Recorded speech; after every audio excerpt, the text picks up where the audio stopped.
Every single country in this world have their own advantages and disadvantages, and some countries are really specialized in something and other countries are just normal. Like everything is normal and you cannot really put them in a box and say, okay, like this is great for this and this is great for this. Now, what I talk about here is essentially many people go to US these days for really good salaries. Like the salaries are crazy high. Then they come to Germany for completely free education. And many people go to India, foreign companies and foreigners in general, to sell to people because the market is so big.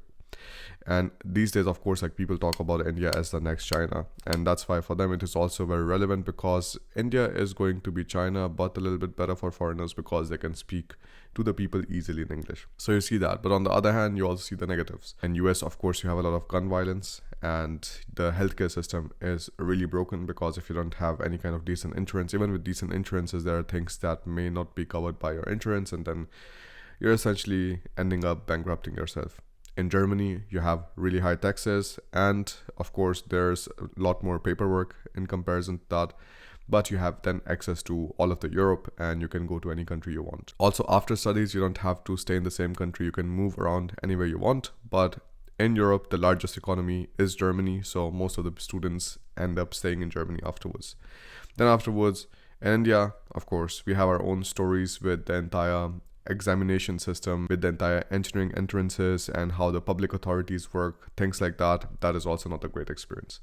So if you know, like every single country has their own positives and negatives, and that is something that you have to keep in mind when you are deciding for a next country.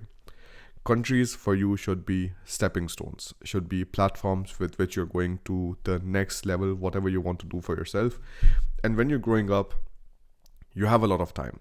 When you're in your youth, when you're like 21 onwards till 30, 35, you have time to figure out the country where you want to live for the rest of your time. So from 35 onwards. And again, this does not have to be a hard and fast rule. Some people realize this sooner, some people realize this later, right? But it's very important to get experience of different kind of countries and understand what are the things one country excels in and other country doesn't. Now in all of this, there's one lowest common denominator. And that is, no matter which kind of country you're going to, after leaving India, you have to be able to speak and communicate to the people better there. India too, if you think about it. Like if you're doing any kind of, let's say I came from civil engineering background.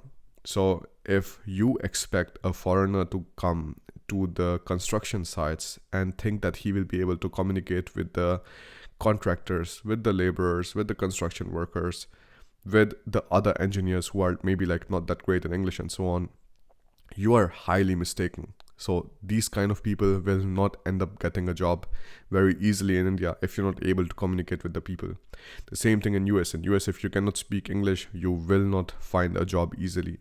And that's why I don't understand like what is the confusion when you talk about Germany, because Germany also has its own national language. Just like in India, you have different kind of languages, but 58.7% of the people still speak Hindi. And the entire north, essentially, if you're speaking Hindi, you're fine. In southern states, it's a different story, right? I had a friend who is in customs right now, and he had to go to, I think, Chennai or Bangalore, and then he has to now learn the local language in order to speak to his colleagues and get anything done. So this is something you have to keep in mind, because there are many times notions that, you can come to Germany just with English and you don't have to learn German at all and so on. The thing is, your experience of living in Germany then is going to be miserable. And this is something I'm telling everybody, because if you want to come to Germany, it is going to be two world apart differences and experiences when you're coming with German and when you're coming without German. Without German, you'll be telling negative stories about your experience and life of living in Germany. And when you know German, you're going to have a lot easier conversations with the locals, with other people, with colleagues, because most of them who are coming from different countries, again, all of them don't come from India, right? So many of them coming from Russia, from Poland, from Turkey, from Kazakhstan, and so on. And all of these people have one thing in common, and that is like all of them learn German in order to communicate with other people.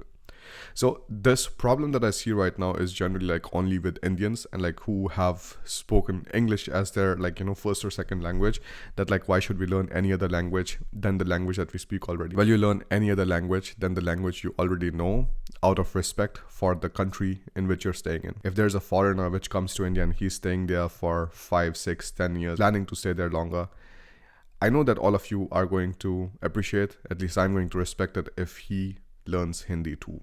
And that is exactly the other way around.